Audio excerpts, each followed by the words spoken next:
Taut अपने अपने मुताबिक इसके ऊपर प्रोपेगेंडा भी शुरू करते हैं, जो उन्हें कहा जाता है, जो व्हाट्सएप उन्हें किए जाते हैं उसके मुताबिक फिर वो लोग चलते हैं। तो यहाँ टाउट्स ये प्रोपेगेंडा कर रहे थे कि जबाबंदी की एक शर्त है, यानी इमरान खान साहब की मुलाकात इस शर्त पे उनकी फैमिली या बहन के साथ करवाई जा रही है कि जबाबंदी रहेगी। अब देखना, टाउटों को ये पता नहीं चलता कि वो साथ ही साथ मिलिट्री एस्टेब्लिशमेंट के कपड़े भी उतार रहे होते हैं और पाकिस्तान के अवाम उन्हें नंगा देख रहे होते हैं उस हमाम के अंदर, जहां मिलिट्री एस्टेब्लिशमेंट भी है और टाउट भी है और उनके सहूलतकार भी हैं, तो अवाम देख रहे होते हैं।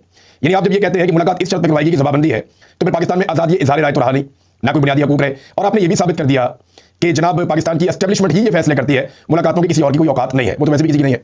तो टाउटों को मुंह की खानी पड़ गई जैसे इमरान खान साहब की बहन बाहर निकली और उन्होंने आकर बताया कि इमरान खान साहब ने जेल के अंदर बैठकर क्या कहा। अब जरा इमरान खान साहब के अपने एक्स अकाउंट के ऊपर जो उनका स्टेटमेंट जारी हुआ, ये स्टेटमेंट आपका सुनना बहुत जरूरी है, इस पर बहुत सारे पैगाम हैं और बड़ी क्लैरिटी है। जरा ये सुनिए कि इमरान खान साहब ने क्या कहा। टाउटों के मुताबिक डील हो गई थी, टाउट ये कहते हैं कि डील हो गई, इमरान खान साहब जेल से कोई बयान जारी नहीं करेंगे, मुलाकात हो जाएगी, टाउट कह रहे थे। अब डील के बाद इमरान खान का स्टेटमेंट कैसा है सुने। आसिम मुनीर एक ज़हनी मरीज है, ऐ प्याज ये पड़ी आपकी डील। टाउटों का बयान पहले जुमले में बढ़ गया। आसिम मुनीर एक ज़हनी मरीज है जिसकी अखलाकी पस्ती की वजह से पाकिस्तान में आईन और कानून मुकम्मल तौर पर खत्म हो चुके हैं और किसी भी पाकिस्तानी की बुनियादी इंसानी हकूक महफूज नहीं रहे।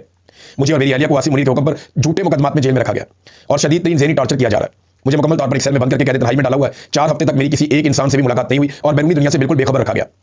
जेल मैनुअल के मुताबिक दी जाने वाली हमारी बुनियादी ज़रूरियात भी खत्म कर दी गई। अब बैरूनी दुनिया की मालूमात से बेखबर रखा गया, बुनियादी ज़रूरियात के लिए जो चीज़ें वो भी खत्म कर दी गई। तो फिर इमरान खान साहब को तो नहीं पता कि 27वीं आईनी तरमीम में उन्होंने क्या कारनामे किए। ये तो इमरान खान साहब अगली दफा बताएंगे। ताहयात इस्तिस्ना वाली वाहयात हरकत पे इमरान खान साहब का क्या मौक़िफ़ है, आज वो मौक़िफ़ नहीं आया अभी तक।